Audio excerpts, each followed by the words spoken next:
years ago, our Father brought forth on this continent a new nation, conceived in liberty and dedicated to the proposition that all men are created equal. Now we are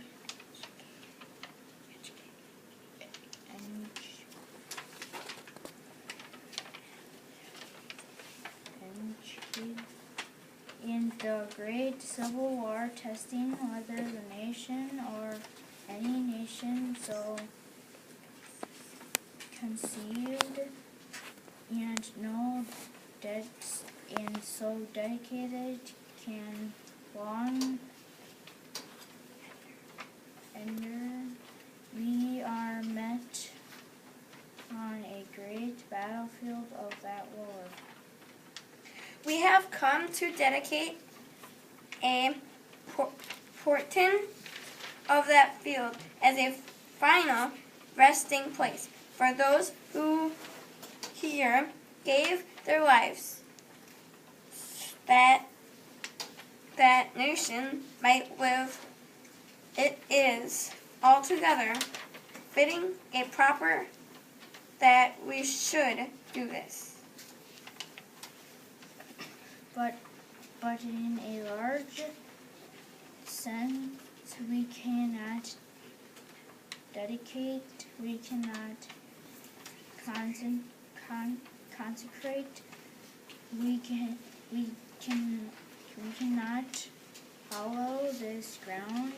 The brave men living and dead who struggled here have consecrated it far above for poor powers to add or dedicate.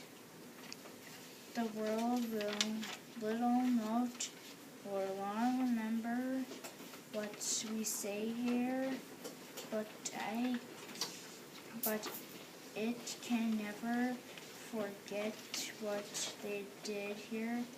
It is for us, the living, rather to be dedicated here to the unfinished work which they who fought